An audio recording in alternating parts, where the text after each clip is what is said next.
we make up our mind about things. That's the kind of energy or intention that begins to create the biggest volume of change in our life. And I've interviewed thousands of people in our work that have healed from really serious health conditions.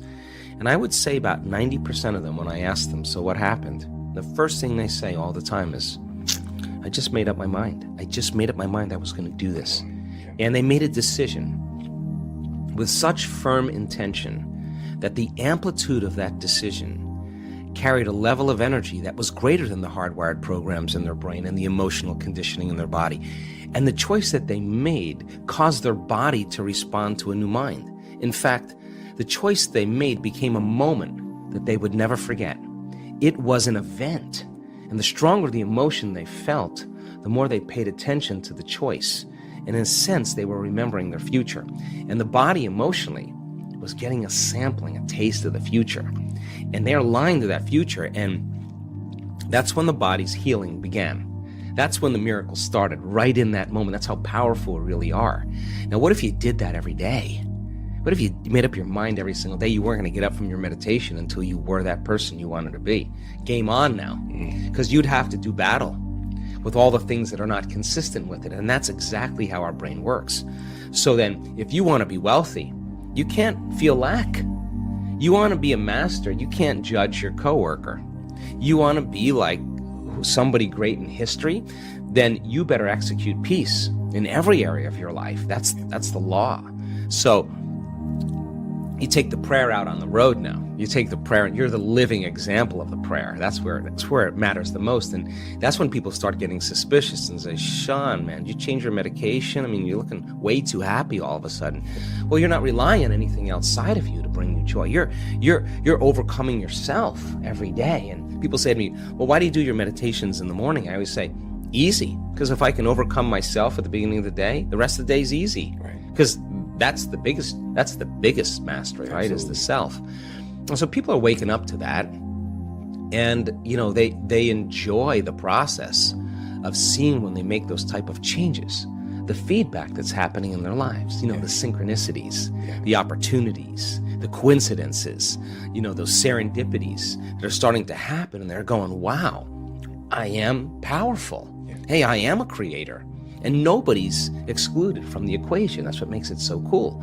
So people that are really sick, really, really sick, that are healing, they'll tell you that when they go to the doctor and the doctor said, where's the stage 4 cancer? They'll tell the doctor it's in the old person. I'm somebody else. Well, how did you do it? Well, I downregulated the genes for disease by overcoming these emotions and these behaviors and thoughts, and I upregulated the genes for health. The doctor kind of looks at him and was like, wow. Because it is possible to do that. And we've actually measured it in our events. We know that in 4 days, you can really change your gene expression. Genes that help restore balance, for cancer cells and tumors. Genes that activate stem cells to repair the cells that are damaged. Genes for neurogenesis, the growth of new neurons in your brain. Genes for oxidative balance, for the microtubules, the cellular structure, and the replication of cells. These are all activated in 4 days by people thinking differently, making different choices, doing different things, having new experiences, feeling new emotions. Your genes actually change. And so we're not doomed by our genes. We're not hardwired to be a certain way for the rest of our lives. We are marvels of adaptability and change.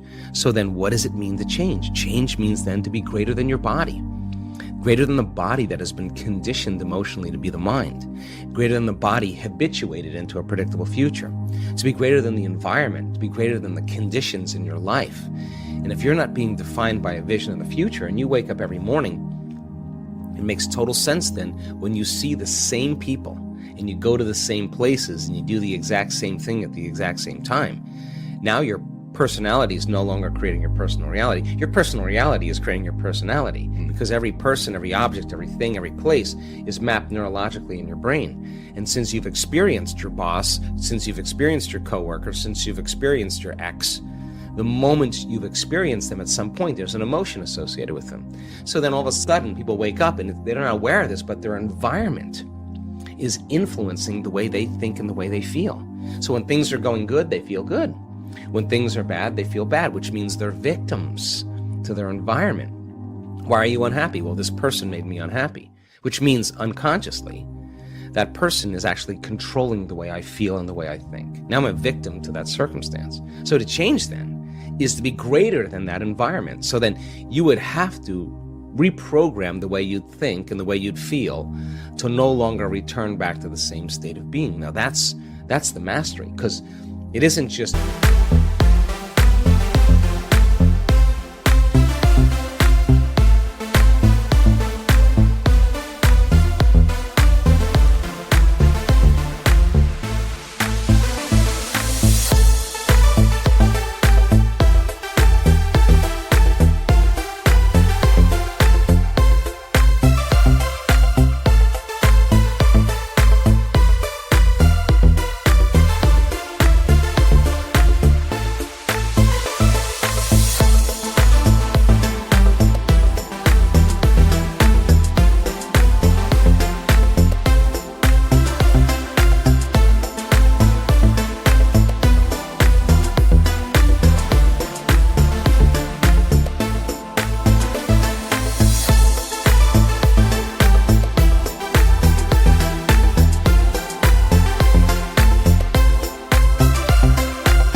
having a great meditation and then getting on the freeway and flipping everybody off or judging your coworker. Right. You just return back to the old self. You got to be able to maintain that modified state of mind and body your entire day. And if you can, get ready, because weird things are going to happen in your life.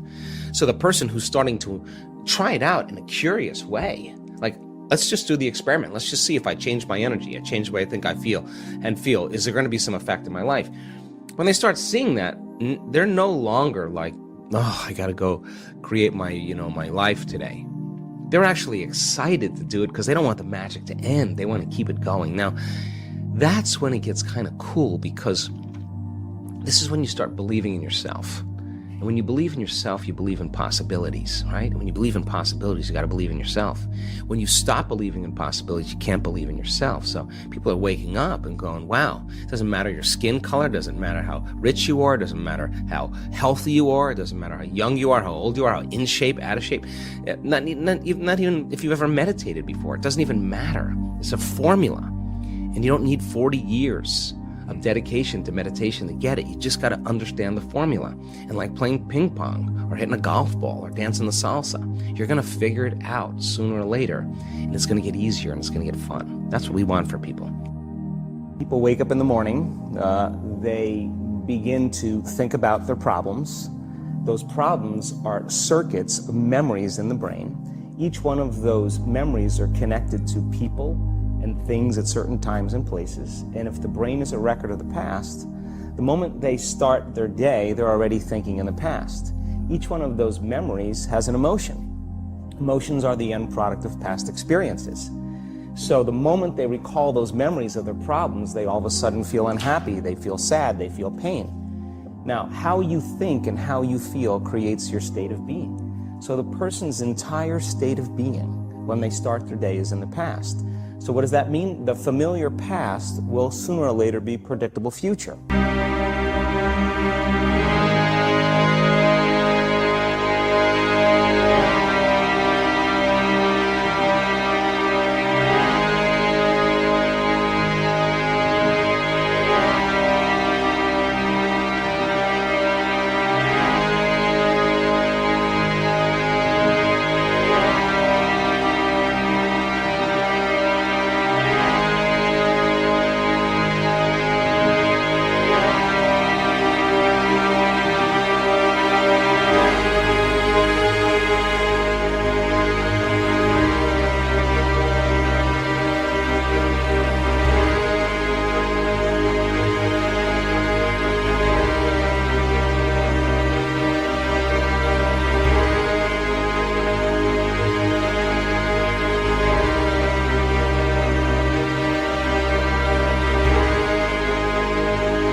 So if you believe that your thoughts have something to do with your destiny, and you can't think greater than how you feel, or feelings have become the means of thinking, by very definition of emotions, you're thinking in the past. And for the most part, you're going to keep creating the same life. So then people grab their cell phone, they check their WhatsApp, they check their texts, they check their emails, they check Facebook, they take a picture of their feet, they post it on Facebook, they tweet something, they do Instagram, they check the news, and now they feel really connected to everything that's known in their life. And then they go through a series of routine behaviors. They get out of bed on the same side, they go to the toilet, they get a cup of coffee, they take a shower, they get dressed, they drive to work the same way, they do the same things, they see the same people, they push the same emotional buttons, and that becomes the routine, and it becomes like a program. So now they've lost their free will to a program, and there's no unseen hand doing it to them. So when it comes time to change, the redundancy of that cycle becomes a subconscious program. So now 95% of who we are by the time we're 35 years old is a memorized set of behaviors, emotional reactions, unconscious habits, hardwired attitudes, beliefs, and perceptions that function like a computer program. So then a person can say with their 5% of their conscious mind, I want to be healthy, I want to be happy, I want to be free. But the body's on a whole different program. So then how do you begin to make those changes? Well, you have to get beyond the analytical mind, because what separates the conscious mind from the subconscious mind is the analytical mind. And that's where meditation comes in, because you can teach people through practice how to change their brainwaves, slow them down. And when they do that properly, they do enter the operating system where they can begin to make some really important changes. So most people then wait for crisis or trauma or disease or diagnosis. They wait for loss, some tragedy to make up their mind to change. And my message is, why wait? And you can learn and change in a state of pain and suffering, or you can learn and change in a state of joy and inspiration. And I think right now, the cool thing is that people are waking up. Most people spend 70% of their life living in survival and living in stress. So they're always anticipating the worst case scenario based on a past experience. And they're literally, out of the infinite potentials in the quantum field, they're selecting the worst possible outcome, and they're beginning to emotionally embrace it with fear. And they're conditioning their body into a state of fear. Do that enough times, body has a panic attack without you. You can't even predict it because it's programmed subconsciously. So people become addicted to the rush of those emotions, and they use the problems and conditions in their life to reaffirm their limitation, so at least they can feel something.